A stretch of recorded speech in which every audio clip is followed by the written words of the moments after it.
온전한 회복이라는 제목으로 하나님 말씀 증거합니다. 날씨가 이렇게 많이 무더워지고 또 이렇게 지속적인 폭염이 우리를 상당히 지금 괴롭히고 있는 가운데 또 이렇게 예배드리고자 주님 앞에 나온 여러분들의 발걸음을 주님께서 축복하시고 여러분의 삶 가운데 함께 할 줄 믿습니다. 요즘 들어서 하나님의 역사하심을 일상 속에서 종종 느끼고는 합니다. 그래서 요즘에 왜 이렇게 주님의 손길에 좀 민감하게 되었나 생각을 해보니까 그 간섭하심에 좀 민감해졌어요, 제가 요즘에. 그래서 왜 그런가 생각했더니 여러분들이 기도를 많이 해주셔서 그런가 같다, 그런 생각도 들고, 또 한 가지는 제가 몸이 좀 약해졌어요, 요즘에. 한 2주 동안 몸이 좀 많이 안 좋아가지고 살도 좀 많이 빠지고, 그래서 물론 이제 무더위도 있지만은 좀 몸이 좀 면역력이 좀 약해지지 않았냐 싶어요. 그래서 좀 약해져가지고 좀 침체되어 있었다고 해야 되나요? 몸이 좀 그렇게 돼 있었습니다. 그런데 좀 몸이 약해지니까 또 이렇게 하나님의 그런 어떤 간섭하심이라고 할까요? 하나님이 깨닫게 해주시는 것들을 이렇게 약간 더 민감해지게 되더라고요. 그래서 하나님의 은혜에 대해서 그리고 내 영혼에 대해서 더 깊이 생각하는 그런 시간을 좀 갖게 되었습니다. 우리가 잘 아는 일본의 기독교 작가 미우라 아야코는 이렇게 이야기를 했죠. 아프지 않으면 믿지 못할 기적이 있다. 또 아프지 않으면 듣지 못할 말씀이 있다. 또 아프지 않으면 접근하지 못할 성소가 있다. 그렇게 이야기를 했습니다. 또 아픔을 통해서 우리는 하나님의 더 깊은 은혜를 체험할 수 있게 된다. 그런 말씀이죠. 그래서 이 아픔이라고 하는 것은 때때로 우리에게 고통을 주기도 하지만은 때때로 우리에게 굉장히 그것을 선용하게 되었을 때 유익한 것이 되어줄 수 있다라고 하는 것이죠. 그래서 물론 모든 경우에 그런 것은 아니지만 하나님께서는 이 아픔을 통해서 우리에게 어쩌면 기회를 주시는 경우도 있어요. 그러니까 하나님을 더 깊이 만나는 기회를 주시는 경우가 있죠. 그러니까 우리가 뭔가를 잘못해서 그러는 것이 아니라 내가 하나님 앞에 뭔가를 잘못해서 그런다기보다는 내 영혼의 깊은 어떤 곳을 치유하시기 위해서 기회를 주시는 것이다. 그것을 돌아보라라고 하는 그런 메시지로 주시는 경우가 많이 있습니다. 그러므로 우리는 약해져 있을 때를 충분히 잘 활용할 필요가 있습니다. 그것을 잘 활용할 필요가 있다는 거예요. 약해져 있을 때만 경험할 수 있는 하나님의 은혜가 있기 때문에 인간이 좀 그래요. 강해져 있을 때, 건강할 때, 또는 그 뭔가를 소유하고 있을 때는 하나님의 은혜와 하나님의 깊은 뜻을 잘 모를 때가 많고 그것이 내 눈에 가리워져 있을 때가 많이 있습니다. 하지만 약해져 있을 때는 분명히 그때만 경험할 수 있는 하나님의 은혜가 있다라고 하는 것이죠. 그렇기 때문에 그 시간을 통해서 내 영혼을 돌아보고 내 영혼을 오히려 살찌울 수 있는 기회로 삼고 하나님을 깊이 묵상하고 만날 수 있는 기회로 선용할 수 있다라는 것입니다. 그렇다고 한다면 연약해져 있는 시간은 오히려 건강해 있을 때보다도 더 질적으로 나은 시간이 될 수도 있게 되는 것입니다. 그렇게 할 수 있는 이유는 하나님께서 우리의 모든 삶을 주관하고 계신다라고 하는 기본적인 믿음이 밑바탕이 되어질 때 그런 고백이 이루어지게 되는 것이죠. 그러니까 하나님께서 우리의 삶 전체를 이끌어가고 계신다. 그런 믿음이 이제 있을 때 가능한 것이라는 것입니다. 그래서 하나님께서 내게 약함을 주시기도 하시고 강함을 주시기도 하시고 또는 가난을 주시기도 하시고 부함을 주시기도 하신다는 것을 믿기 때문인 것이죠. 사도 바울은 빌립보서 4장 12절에 나는 비철에 처할 줄도 알고 풍부에 처할 줄도 아나 모든 일 곧 배부름과 배고픔과 풍부와 공핍에도 처할 줄을 아는 일체의 비결을 배우노라. 그래서 내게 능력 주시는 자 안에서 내가 모든 것을 할 수 있느니라 라고 고백합니다. 우리는 약함을 주시고 배고픔을 주시고 때로는 가난을 주시고 실패를 주시는 것에 대해서 인간은 잘 견디지 못할 때가 많습니다. 그리고 그 자체를 부정적인 시선으로만 볼 때가 많습니다. 그 자체를 부정적인 시선으로 본다는 거죠. 그래서 이 고통의 시간에서 빨리 벗어나고 회복되기를 원하고 호소하는 경우가 많습니다. 그러나 병이 빨리 호전되는 것이 결코 그 사람의 건강에 좋은 것만은 아닐 수도 있는 것이죠. 그러니까 그 사람에게 빨리 나을 수 있는 약 처방을 통해서 낫는 것이 그 사람에게 전체적인 건강에 좋은 것이다. 딱 그렇게 말할 수는 없는 것이죠. 오히려 그 사람에게 맞는 회복 기간을 통해서 천천히 회복되더라도 그 회복의 과정들을 하나하나 겪어가면서 회복되었을 때 오히려 그 사람의 전체적인 인생을 놓고 봤을 때는 더 나은 회복의 방식이 될 수 있다는 것입니다. 그래서 사람마다 회복의 시간이 다를 수가 있어요. 어떤 사람은 감기를 회복하는데 뭐 며칠 만에 회복할 수도 있지만 어떤 사람은 또 2, 3주가 걸릴 수도 있는 것이죠. 그 시간이 필요한 만큼 기다려주는 것이 중요합니다. 그리고 그 기다리는 시간을 최대한 충분히 알차게 활용하는 것이 중요하다는 것입니다. 그래서 여러분에게 주어진 어떤 힘든 시간이 있다고 한다면 그 시간을 최대한 잘 활용을 해가지고 하나님을 깊이 만나는 시간으로 선용할 때 오히려 그 시간은 여러분의 영혼을 살찌우는 은혜의 시간이 되게 되는 줄로 믿습니다. 분명한 것은 하나님께서는 우리를 궁극적으로 회복의 길로 인도하신다는 거예요. 그런 계획을 갖고 계신다는 거죠. 이 모든 것을 회복하실 것이라는 것은 분명해요. 그것은 확실합니다. 그런데 중요한 것은 회복에도 방향이 있다는 것이 중요한 거죠. 회복에도 방향이 있다. 하나님께서 우리에게 원하시는 회복은 때로는 우리가 원하는 방향의 회복과는 다른 경우가 종종 있습니다. 그러니까 우리가 회복되기를 원하는 방향과 하나님이 회복시키시는 그런 방향, 회복의 방향이 다른 경우가 있다는 거죠. 우리가 원하는 방향의 회복은 때때로 단순히 그 회복되는 것, 낫는 것, 그것을 목적으로 두는 경우가 많습니다. 병이 있으면 병이 낫는 것을 원합니다. 가난이 있으면 가난에서 벗어나는 것을 원합니다. 하지만 하나님께서 원하시는 회복은 궁극적으로 하나님과의 관계가 회복되기를 원합니다. 하나님과의 관계가 회복되기를 원하셔요. 오늘 말씀에 보면 10명의 문둥병자가 나옵니다.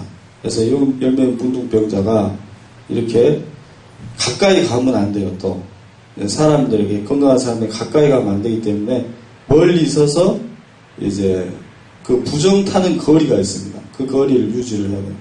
그래서 수로보니게 여인은 막 달려가고 있으면 어깨 만져버리기도 하는데 그런 경우는 좀 열정이 있는 사람이고, 이 10명의 문둥병자는 어떤 면에서 율법적으로 잘 지키고 있는 거죠. 그래서 예수님을 멀리 바라보면서 예수 선생님이요, 날 좀 고쳐주십시오, 낫게 해주십시오. 큰 소리로, 이제 멀리 있다 보니까 큰 소리로 이야기를 한 것입니다. 그때 예수님께서 그 10명의 문둥병자를 바라보시면서 또 고쳐달라고 하니까 또 예수님께서 방법을 가르쳐 주시는 거죠. 바로 고쳐주시진 않아요, 또. 그래서 방법을 가르쳐 주기를 제사장들에게 가서 너희 몸을 보여라. 그러면 낫겠다. 너희 몸을 보이라. 그것까지 이야기하시죠. 그래서 이 10명의 문둥병자가 그 말을 듣고 순종해가지고 가게 됩니다. 제사장들에게 가게 돼요. 가는 도중에, 그런데 가서 제사장들 몸을 보인 것이 아니라 가는 도중에 나음을 입게 됩니다. 나음을 입게 돼요. 근데 10명의 문둥병자들 중에 9명은 이제 나왔으니까 얼마나 기뻐요. 그래서 기뻐서 막 춤을 추면서 이제 자기 이제 곳으로 돌아갔어요. 근데 한 명은 오늘 말씀에 사마리아인이라고 이야기하고 있고, 나머지는 아마 유대인인 것 같아요. 사마리아인은 이제 그 고침을 이렇게 받게 해주신 예수님, 그리고 예수님께서 분명히 하나님의 능력을 통해서 치유하신다라고 하는 것을 알았기 때문에 하나님께 영광을 올려드렸다고 말씀하고 있죠. 15절 말씀에 큰 소리로 하나님께 영광을 올려드리며 돌아와서 이제 예수님께 엎드려서, 그 예수님의 발 앞에 엎드려서 감사를 드렸다. 그 말씀이 있는 거죠. 그리고 예수님은 그에게 가라, 내 믿음이 너를 구원하였느니라 라고 선언해 주심으로써 그에게 진정한 회복을 선물해 주셨던 것입니다. 9명의 문둥병자는 자신들이 원하던 병나음을 얻었음에도 불구하고 하나님과의 관계를 회복하지는 못했다라고 하는 것을 우리는 알 수가 있습니다. 오직 한 명의 문둥병자만이 하나님과의 관계를 회복하고 구원의 회복을 경험할 수 있었다라는 말씀입니다. 오늘날 수많은 사람들이 회복을 원합니다. 날씨도 무더워지고 또 경제사정도 안 좋아지다 보니까 그런 어떤 회복을 소망하는 사람들이 늘어가고 있습니다. 병이 낫기를 원하고 집안 사정이 나아지기를 원합니다.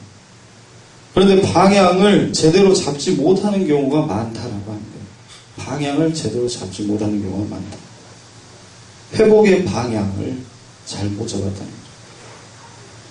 하나님, 우리를 창조하시고 모든 것을 소유하시고 모든 것을 주장하시는 그 하나님을 우리의 회복의 방향으로 두지를 못한다라고 하는 거죠. 여전히 하나님은 어떤 분이냐? 우리를 낫게 해주시는 도구로서 믿는다는 겁니다. 그 하나님은 우리를 낫게 해주시는 도구일 뿐 우리의 목적이 되지는 않는다는 거죠. 그냥 얼른 낫게 해주십시오 하고 낫게 되면 하나님께 영광을 올리는, 그렇게 올려드리는 척 하면서 그냥 자신이 원하는 것으로 돌아가 버리는 것입니다. 그것이 인간의 보편적인 모습이고 우리의 모습이기도 합니다.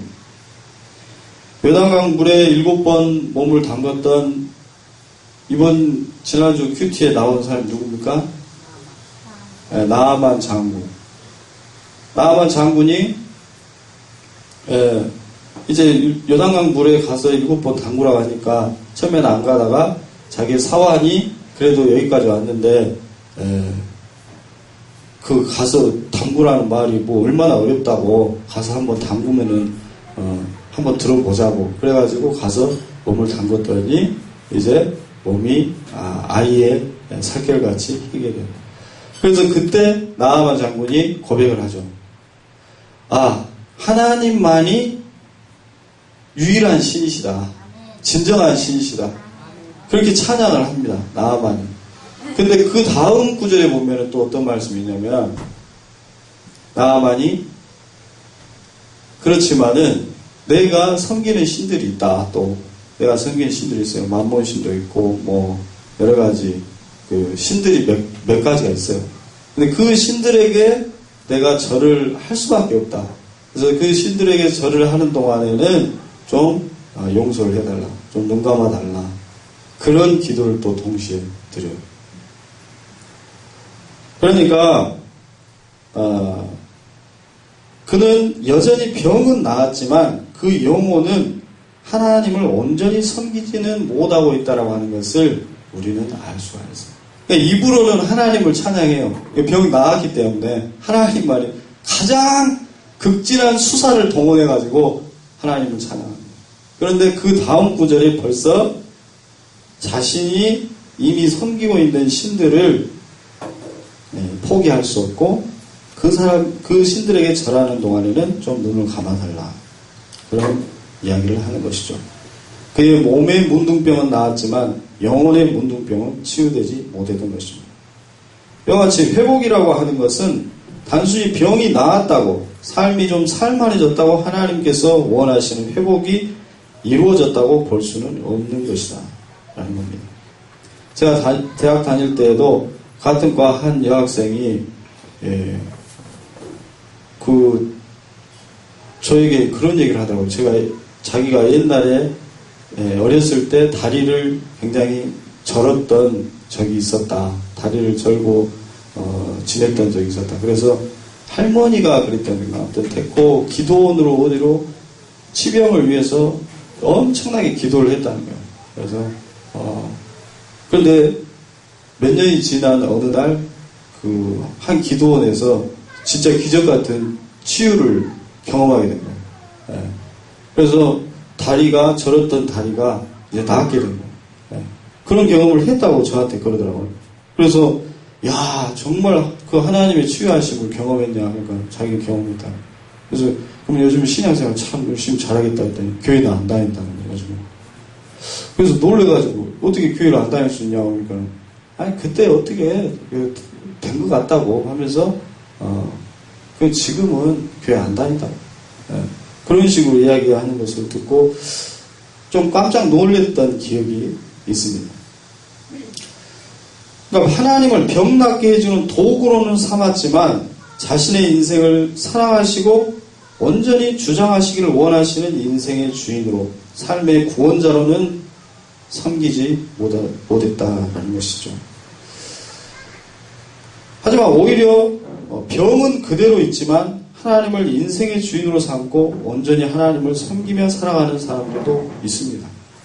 병은 나아지지 않았지만 하나님을 믿음으로 말미암아서 그 하나님을 온전히 섬기는 삶을 살아가는 사람도 있다는 거죠. 하나님께서 약함을 걷어가지 않으시고 그 약함을 통해서 그 사람을 사용하시는 경우입니다.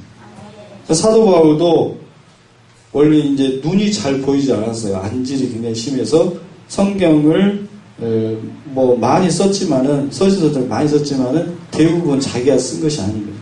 대필자 더디오라고 해서 불러주면은 이제 그 사람이 쓰는 거죠. 그 사람이 쓰고 그 사람이 읽기도 그 사람이 쓰고 읽고 간혹 큰 글자로 이제 빌레몬서라든지 조금 이제 안부 같은 거 이제 조금 쓰는 경우도 있지만은 거의 대부분 대필자를 통해서 썼어요. 그만큼 안질이 심했다는 거죠. 그래서 그 병을 위해 3번을 간구했지만 내 은혜가 너에게 족하다라는 말씀과 함께 나의 능력은 약한 데서 온전하여 짐이라라는 말씀을 주시죠. 그래서 그 말씀을 듣고 있는 그대로 복음의 도구로 살아가게 되었던 것입니다.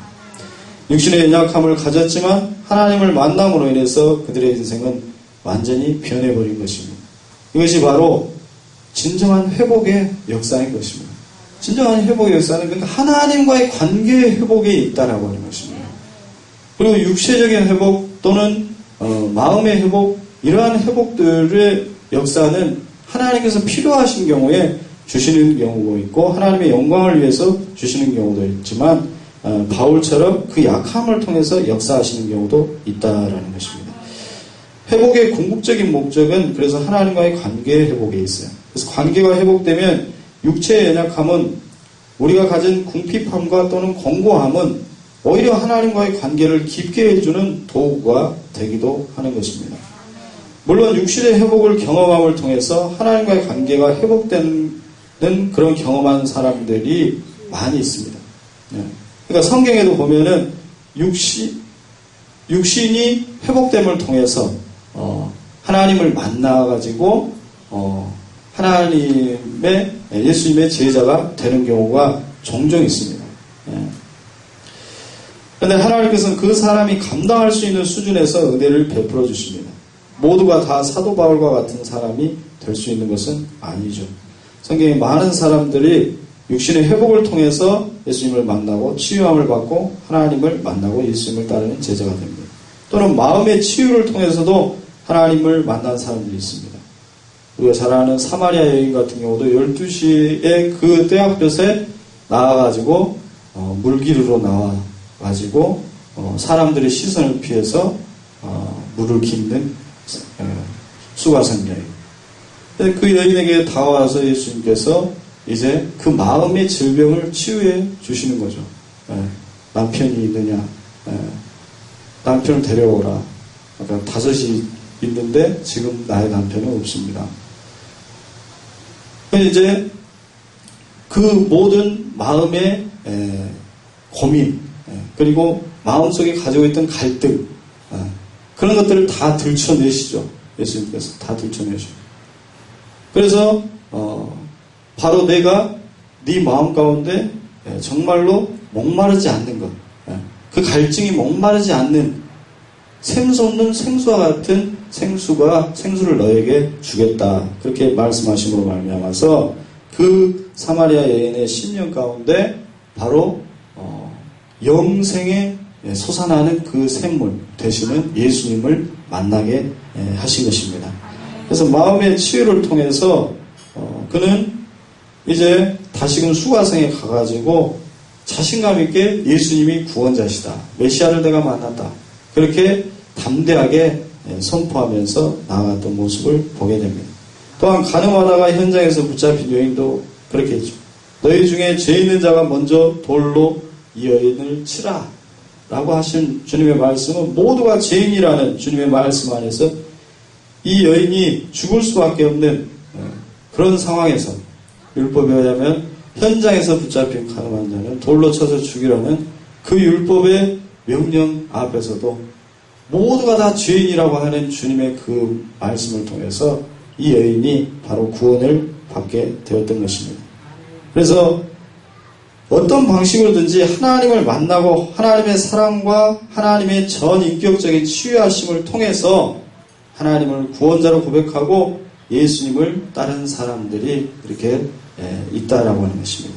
그래서 전인격적인 회복을 경험한 사람들은 이제 예수님의 제자로 하나님의 영광을 위해 살기로 작정하고 주님을 위한 삶을 살게 되었습니다. 그래서 진정한 회복은 이와 같이 외적인 상황과 질병이 치유될 뿐만 아니라 내면이 치유되어지고 영혼이 치유되어질 때 온전한 회복이 이루어지는 것입니다.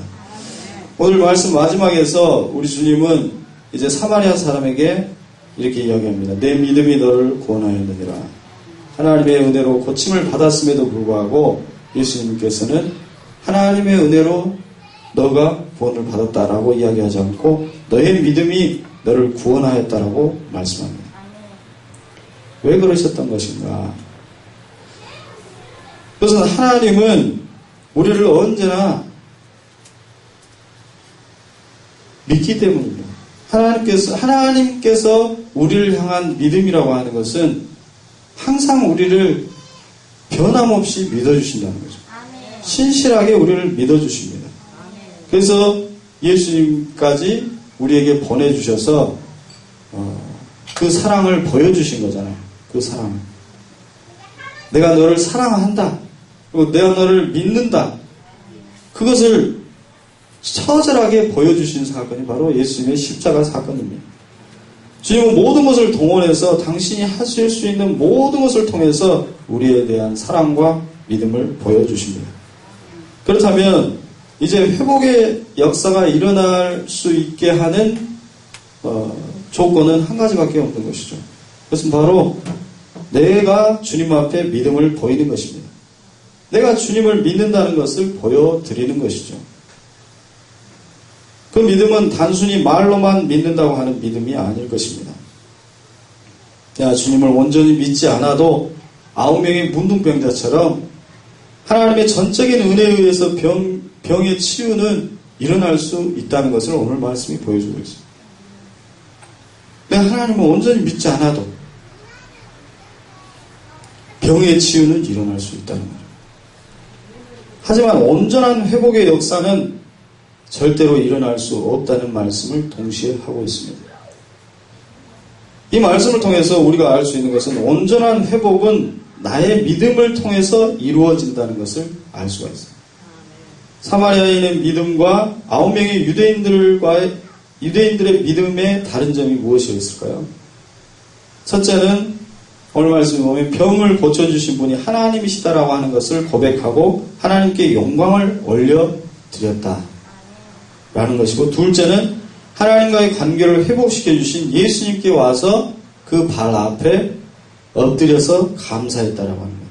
이 두 가지가 다른 점이겠죠. 9명의 유대인들은 하나님께 영광을 올려드리지 않았어요. 왜 그랬는지에 대해서는 성경에 말씀하고 있지 않습니다.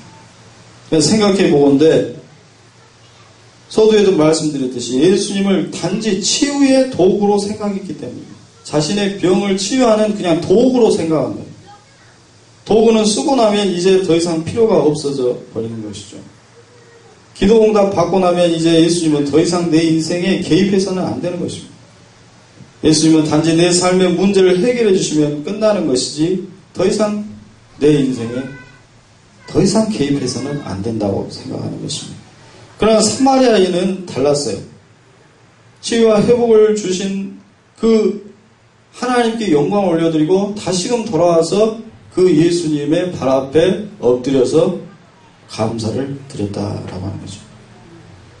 이 발 앞에 엎드렸다라고 하는 헬라어는 에피센 에피프로포손이라고 하는 헬라어를 쓰고 있는데, 얼굴을 땅에 대고 엎드렸다. 그러니까 얼굴을 땅에 대고 이제 납작 엎드린 거죠. 납작 엎드린 거죠. 그러니까 당시에 그렇게 사람 앞에서 그렇게 엎드리는 것은 최고의 경외와 존경을 표시하는 그러한 행위였습니다.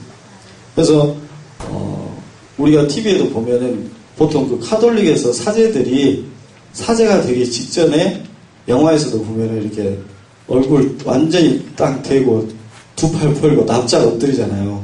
하나님께 나는 완전히 바쳐졌다. 내 생각과 내 그런 것은 다 이제 내려놓고 하나님의 것이다. 그 행위 자체는 좀 괜찮은 것 같아요. 제가 보기에도. 우리 개신교도 좀 그렇게 했으면 좋겠어요. 하나님 앞에 그냥 아예 납작 엎드리고, 뭐, 안수 받는다고 그냥 그 목사님들, 뭐, 다 모아다가 막, 그것도 좋긴 하지만은, 이 행위도 상당히 상징적인 행위인 것 같습니다. 내 목숨은 내 것이 아니다라는 것이죠. 사마리아인은 예수님을 구원자로 고백하고 있는 것입니다. 그것은 자신의 인생을 주관하시는 분이 하나님이심을 고백하는 것이고, 그 길을 인도해 주시는 분이 바로 예수님이심을 고백하고 있는 것입니다. 수많은 신앙인들이 병고침을 받고 이 일을 하나님이 하셨다고 하면서도 예수님의 발 앞에 온전히 엎드리지는 않는 경우가 많다는 거죠. 예수님을 내 인생의 주인으로 모셔드리지는 않습니다. 신앙 행위는 열심히 하지만 삶은 여전히 내 방식대로 살아가고 있고, 여전히 세상의 가치관 그대로 살아가고, 예수님의 말씀을 내 마음 가운데 모셔드리려고 하는 그 작은 노력조차도 하지 않는다는 것입니다. 그것은 말뿐인 신앙인 것이죠. 그것이 바로 껍데기 신앙인 것입니다.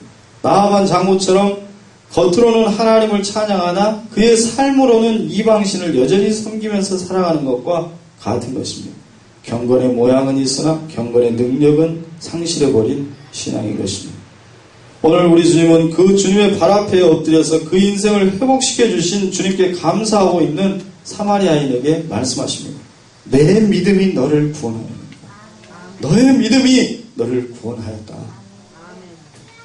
그 말씀을 상당히 많은 부분에서 하십니다. 내 믿음이 너를 구원하였다고.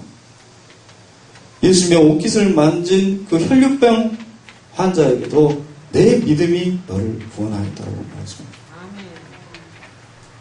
온전한 회복은 하나님과의 관계가 회복됨을 통해서 예수님의 삶이 내 안에 들어오는 것입니다.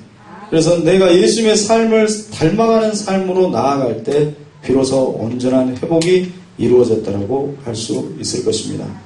오늘 우리 고백교회는 하나님께서 세우셨고 하나님께서 함께하고 계신 줄 믿습니다.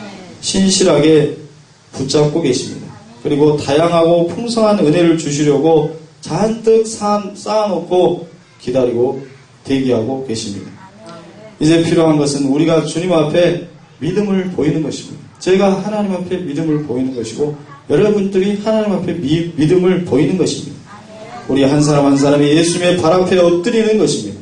주님이 내 인생의 온전한 주인이심을 인정하고 그 말씀이 내 삶을 주장하도록 내어 맡겨드리는 것입니다. 그렇게 주님 앞에 엎드릴 때 반드시 주님께서는 단순히 가시적인 회복이 아니라 정말 전인격적인 모든 것을 통합하시는 총체적인 온전한 회복의 길로 우리를 인도하시고 여러분의 삶과 가정과 교회를 회복시켜 나가실 줄로 믿습니다. 기도하겠습니다. 하나님 감사합니다.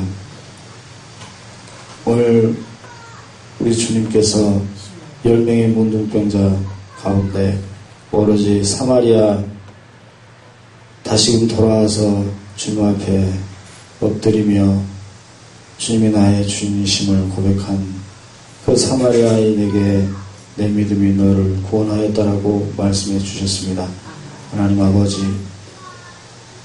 9명의 문둥병자는 몸은 회복되었으나 그의 영혼은 회복되지 못하였고 참으로 여전히 하나님을 떠나 살아가는 것을 보았습니다. 하나님 아버지, 우리의 삶 가운데서도 하나님, 우리가 주님과의 관계를 온전히 회복함으로 말미암아서 우리의 영과 육과 심령이 또한 그 모든 것들이 주님 앞에 회복되어지는 그러한 역사가 있기를 소망합니다. 하나님 아버지, 그리함을 통해서 하나님의 영광을 올려드리는 삶이 되기를 소망합니다. 하나님께서 받으시는 그러한 삶이 되게 하여 주시옵소서. 하나님 아버지, 그 회복을 통하여서 또한 회복을 끼치는 사람들이 되게 하시고 다른 사람들을 회복시키며 다른 사람들을 새 힘으로 일으켜 세우는 그러한 회복의 역군들로 세워져 나갈 수 있도록 주님께서 인도하시고 축복하여 주시옵소서. 그 일을 우리 고백교회가 감당할 수 있도록 힘과 능력과 모든 것들을 채워 주시옵소서. 우리 한 사람 한 사람을 회복시켜 주시고 또한 궁극적으로 하나님께서 사용하시는 그릇들로 세우시기를 원하시는 주님께서 그 계획과 그 섭리 안에서 이루어 주시고 또한 그 뜻을 온전히 이루시는 그 주님의 역사를 우리 모두가 보며 나아갈 수 있도록 주님께서 축복하여 주시고 함께하여 주시옵소서. 주님께서 이루실 줄 믿사옵고 감사드리며 예수 그리스도의 이름으로 기도드리옵나이다. 아멘.